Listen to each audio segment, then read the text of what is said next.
Jadi kalau melihat Anies itu namanya disruption.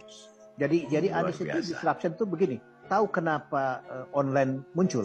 Karena transportasi konvensional mahal. Kenapa Anies tiba-tiba punya forum desak Anies? Karena mengumpulkan massa di gedung-gedung mahal. Ya. Kenapa tiba-tiba Anies bisa mendekat ke rakyat tanpa keluar duit? Karena selama ini yang jadi calon presiden kaya dan orang menerima duit. Belum tentu semua orang menerima senang. Jadi Anies itu mendisrupt semua mekanisme politik yang sudah dipertahankan oleh elit untuk kepentingannya. Anies membatalkan itu. Jadi dia mematahkan pemahaman politik publik yang bisa diperdaya selama ini. Dengan cara dia.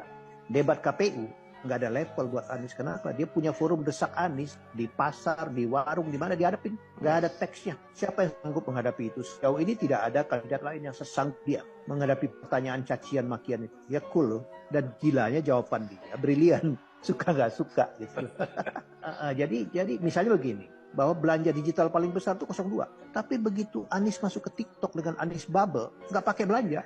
12,7 juta. Itu menggetarkan semua orang yang mengklaim jago di dunia digital selama ini. Ya, kedua adalah menganggap bahwa anak-anak Gen Z, orang-orang yang tidak kritis dan bisa dimobilisasi dengan mudah. Dan menerima politik simbolik. Apa itu politik simbolik? Dengan meletakkan Gibran sebagai cawapres, dianggap simbolik mewakili mereka.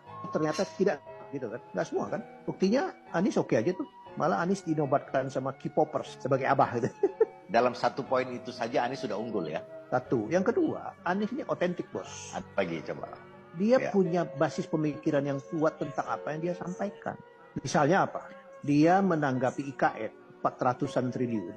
Terus dia mengatakan mengupgrade kota baru. Diketawakan kan? Ingat loh ya, tadi malam debat di Kadin, dia menyampaikan hal yang sama dengan elaborasi lebih jauh. Dan kalian happy. Jadi artinya apa? Rasional itu barang. Daripada kamu cemplungin duit ke hutan belantara nggak ada penduduknya 400 triliun, mending mengupgrade 10 kota masing-masing 40 triliun dan sudah ada marketnya. Investornya bisa masuk, kehidupannya bisa berkembang. Jadi apa yang dia omongan tuh bukan sekedar jawaban bersidak lidah karena ditanya. Dia punya basis pemikiran yang kuat tentang itu gitu.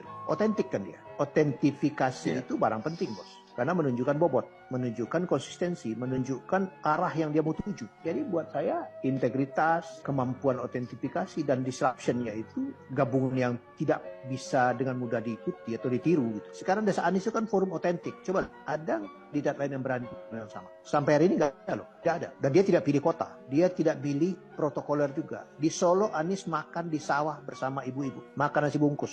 Siapa yang sanggup itu sekarang? Tapi Anies merakyat dan membuka wawasan. Ini penetrasi yang tidak pernah terjadi dalam pemilu sebelumnya. Ini agak susah dilawan.